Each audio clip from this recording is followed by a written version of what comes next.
पहली बात तो ये है कि आप सभी जानते हैं कि मार्क्सवादी कम्युनिस्ट पार्टी का रुझान क्या रहा है जब से 2019 में जो बदलाव आई अगस्त 5 तारीख को। तो हमारी पार्टी ने उस समय से 2019 से लेकर अभी भी सुप्रीम कोर्ट में याचिका पड़ी हुई है धारा 370 को रद्द करने वाली बात, और जम्मू कश्मीर का एक स्टेट के नाते, एक प्रदेश के नाते उसको जो 2 यूनियन टेरिटरियों में बांट दिया था, उसके विरोध में ये याचिका अभी भी पड़ी है सुप्रीम कोर्ट के सामने। उसकी सुनवाई शुरू हुई नहीं। खैर, वो जो भी हुआ, मतलब वो होगा आगे को। लेकिन बात यहाँ पे ये है कि आज ये बदलाव आने के बाद जिस तरीके से कानूनों को बदला जा रहा है वहां पर जम्मू कश्मीर के अंदर, और जिसके चलते हुए आम मेहनतकश लोगों को और खास तौर पे किसानों को वहां पर किस तरीके की नुकसान हो रही है, उसका हम दो तरीके से विरोध करते हैं। कानून के अंदर जो बदलाव आई है कि बाहर के लोगों को अधिकार मिलेगा कि वहां पर जमीन खरीदने की, ये हम समझते हैं कि ये गलत है कश्मीर के सवाल पर, जम्मू कश्मीर के लिए, दोनों के लिए, और इसको वापस लेने की जरूरत है। ये कानून बना था आजादी के बाद नहीं, धारा 370 के चलते हुए नहीं। ये कानून बना था महाराजा हरि सिंह 1927 में। ये कानून ले आए थे कि वहां की सुरक्षा के लिए, कश्मीर और जम्मू के लोगों की सुरक्षा के लिए बाहर के लोगों को खरीदने की इजाजत नहीं। और ये कानून अलग से सिर्फ जम्मू कश्मीर के लिए नहीं है। बहुत सारे प्रांत है हमारे देश के अंदर, भारत के अंदर, जहां पर ये कानून लागू होता है। आज भी हिमाचल प्रदेश में बाहर के लोग वहां पर जमीन नहीं खरीद सकते।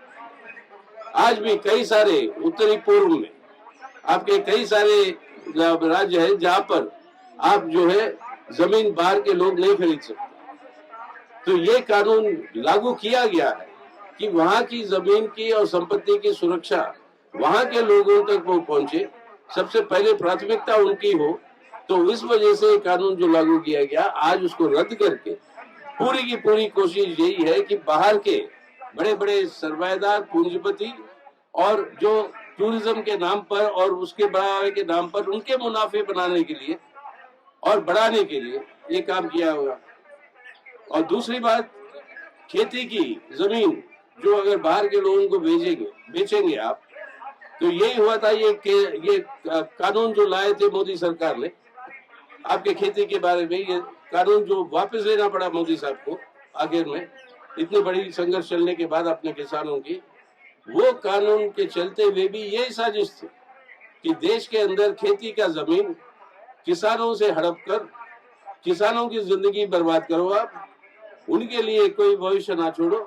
वो जमीन जो आप किसानों के हाथ से निकाल कर वो बड़े बड़े पूंजीपतियों को और बड़े बड़े पूंजीपतियों के घरानों, ना सिर्फ देशी पूंजीपति, विदेशी बड़े बहुराष्ट्रीय कंपनियों को भी वो जो है वो मौका देने का पूरी की पूरी साजिश रही। आप जानते ही हो उनके अंदर सबसे प्राथमिक नाम किसका था किसान आंदोलन के चलते हुए? यही गौतम अदानी का, जिसके बाद चर्चा चल रही है आज। इतना बड़ा कांड जो हुआ है, जिसके चलते हुए अपने लोगों की जिंदगी भर की बचत जो LIC और स्टेट बैंक ऑफ इंडिया में है, उसके ऊपर भी आज जो है खतरा है कि वो बच पाएगा कि नहीं। इस तरीके के बड़े बड़े पूंजीपतियों को जमीन पहुंचाने की ये बड़ी साजिश। पहली बात तो ये रही। दूसरी बात, वहां पर जो जम्मू कश्मीर के अंदर ये कानून के तहत ऐसा जमीन था जो कॉमन प्रॉपर्टी थी सबकी, और वो कॉमन प्रॉपर्टी के ऊपर कभी आपके गायों को भैंसों के लिए, उनके लिए चारा के लिए इस्तेमाल होता था, या कोई और वहां की समाज के लिए और लोगों की फायदा के लिए कभी कभी कोई फंक्शन हॉल बनते थे, कोई ऐसी चीजें बनती थी जो सहूलत के लिए। अब ये कॉमन जो लैंड है, इसके ऊपर जो दखल जो होगी, अगर उस दखल के ऊपर उसको हटाने के नाम पर बुलडोजर की राजनीति आज जो है जम्मू कश्मीर के अंदर भी लागू किया।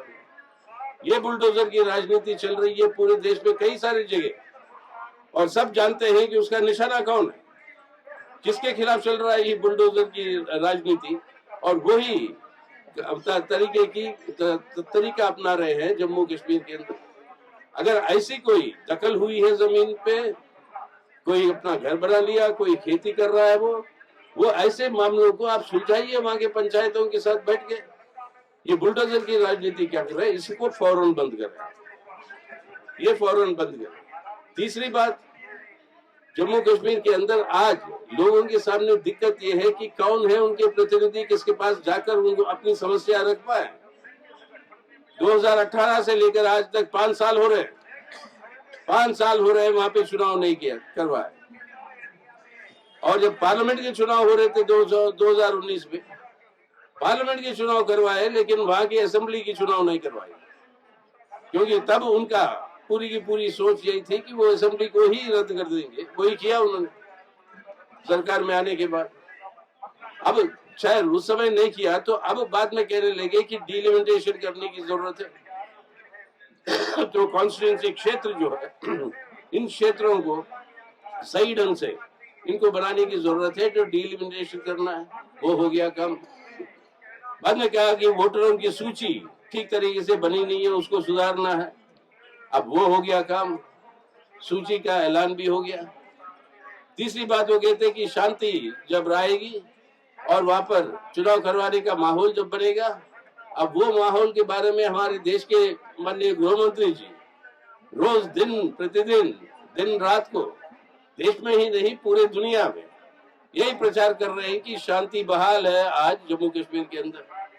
वहां पे कोई मतलब ऐसी घटनाएं नहीं हो रही है, एकदम पीसफुल है जम्मू कश्मीर।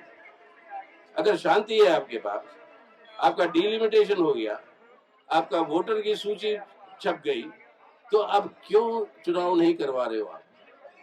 चुनाव अगर करवाते हैं तो चुने हुए प्रतिनिधि जो है वो लोगों की समस्याओं को के बारे में सुन भी सकते हैं और हल भी कर सकते हैं, लेकिन ये नहीं करवा रहे। तो ये तीनों मांगों पर आज मार्क्सवादी कम्युनिस्ट पार्टी की तरफ से हम आपके सामने ये आश्वासन देने आए। पहली बात, ये जो कानून जो लाए हो आप, कानून ने बदली जो किया कि बाहर के लोग आकर वहां पर जमीन खरीद सकते हैं, इसको वापस लो। दूसरा, कॉमन जितना भी जमीन है जो वहां की लोगों की है, सरकार के क्षेत्र में है, इस जमीन पर अगर कोई दखल हुआ, उस दखल के बारे में आप पंचायत के साथ चर्चा करते हुए उसको हल करवाओ। ये बुलडोजर की राजनीति को बंद करो, बुलडोजर चलाना बंद करो। तीसरी बात, आज सब हालात जो है आप जो कह रहे थे वो सब हालात आज है चुनाव करवाने के लिए। आपका डिलिमिटेशन हो गया, वोटर सूची छप गई, शांति बहाल है, आप ही बोलते हो रोज। तो ऐसी परिस्थिति में वहां पे जल्द से जल्द असेंबली के चुनाव करवा।